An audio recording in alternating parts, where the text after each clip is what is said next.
It was 13 brutal hours that ended in the deaths of 4 men, including Libyan Ambassador Chris Stevens, State Department communications expert Sean Smith, and security contractors Tyrone Woods and Glenn Doherty. Events unfolding that led to blame, alleged cover-ups, select government committees, and countless hours and hours of hearings.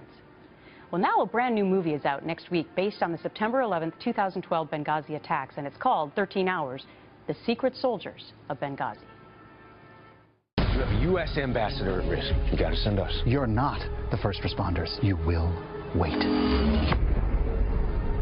Let's go! We gotta move! We have no jurisdiction in this country. We're not even supposed to be here. Losing initiative. Stand down! If you do not get here soon, we are all gonna die.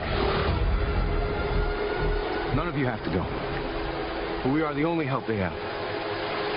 And joining me now are the guys that fought bravely and lived through that fateful night: Chris Tonto Peranto, John Tig Tigan, and Mark Oz Geist.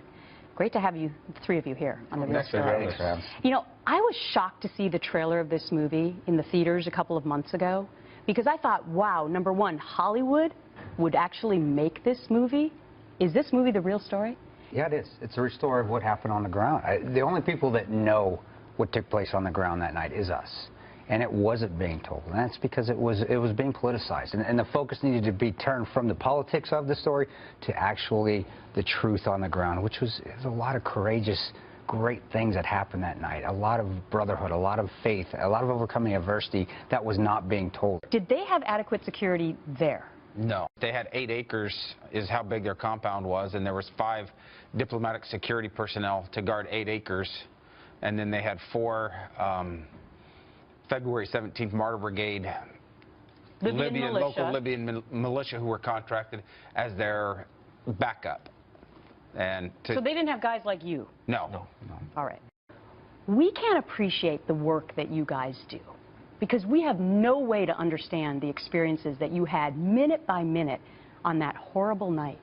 And that's what this movie does, is it shows the American people the bravery that you guys had in your efforts. And I want to show the timeline so that everyone has a better understanding of exactly what you did.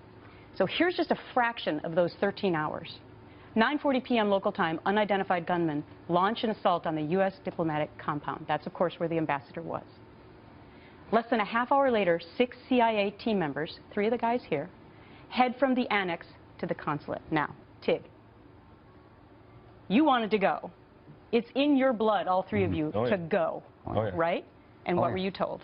No, we were ready to go in 5 minutes. Got the first wait. Tonto got the first wait from the chief of base. Yep. And about 10 minutes after that, I got the stand down order from the chief of base. And about another 10 minutes later, so now you're looking about 25 minutes, and you got told to wait again. And the last one was the state guys are on the radio saying, "Hey, if you guys don't get here, we're all going to die." And, during that 25 minutes, we're still listening to the guys on the radio, pretty much playing for help, because they had nobody over there, just bad guys running around the compound. All right, so you defy orders. Sure. And you go to the next part of the timeline. 10:40 p.m. now, you're there. The consulate is engulfed in flames. The rescue team searches you guys for the ambassador in Villa C. You also try to reach a safe room, but you are unsuccessful. So, Tonto, tell me how you're looking through this blistering smoke to try and find the ambassador. And that's is you are not only that, but you're trying to go over. There's 3 other buildings that we have to clear to find all the rest of the State Department guys. So when you're going in that building, Tig went in the most. But I remember going in there, and Tig did a best example where he said it felt like a brick oven. It did. It felt just like a pizza oven. You went in that front door, and it's just like you hit a wall of black smoke and flame, and it just kind of pushed you back. And you really had to get your senses about you, take a deep breath, and run in, and all you could do is feel around and try to feel for bodies, feel for people, because you couldn't see anything. It was pretty awful. All right, so you don't find the ambassador. No. And a short time later, the first victim, Sean Smith, is pronounced dead, believed to be from smoke inhalation. That was hard, because you never go into a battle thinking you're going to lose anybody. You know it's possible, but when it actually happens, it does take you back for a second, and you got to realize, okay, get your mindset back right. Let's get this figured out. Okay. It was hard. Now 11:30 p.m. CIA officers leave the compound and head to the annex. They reach it in 6 minutes. It's about 3/4 of a mile away, right? So for the next hour and a half, a group from the consulate arrives. The secret CIA site comes under attack by small arms fire and rocket-propelled grenades. 1:45 a.m., Ambassador Chris Stevens dies. He died, and again, due to smoke inhalation.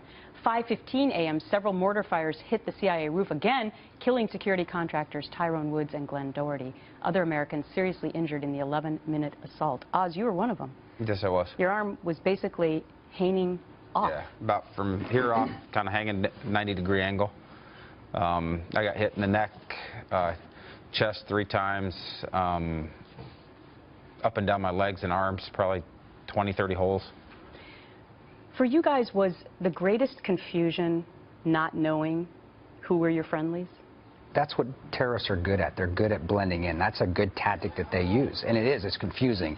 And you really don't know who your bad guy is that you're supposed to be fighting until they start shooting at you. That's what makes it easy. If they're pointing a gun at you, they're the bad guy. Yeah. But throughout this movie, it's pretty hard to detect exactly who it might be. They got it spot on. All right, 7:40 a.m. Finally, some relief in sight as the first evacuation plane carrying the wounded, including Oz here, takes off from Benghazi. The other surviving people, you guys left later on. But even in this caravan of cars going to the airplane and to the airport, you don't know who your friends are. Well, they almost got in a firefight at the airport with the militia that was guarding the airport. But we just happened to have a bigger militia at the time, so we got in. It's a question of faith, and you just have to trust that these are the right guys. And you're right, they may not have been. And if they weren't, well, then we wouldn't be talking with you today. But we got lucky, or we're blessed. So over the last couple of years, a lot of this discussion has been political. And who's to blame, and what the administration did, and what the State Department did. Do you guys have any political message in any of this?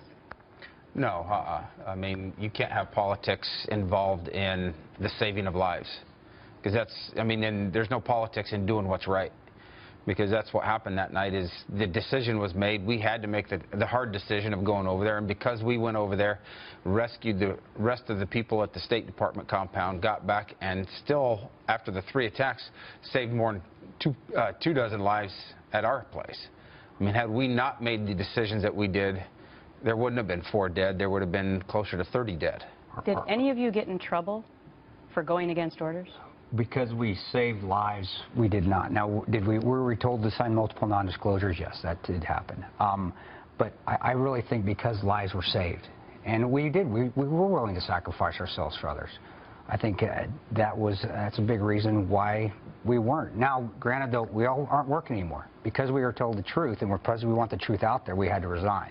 I think that's, for us, all of us, that's a huge... That's some of the worst things that can happen to a guy when you've got to quit something that you love doing. Very interesting. The movie is a must-see for the true story of what happened that night. Tonto, Tig, and Oz, thank you for your service. Thank you. Thanks for having us.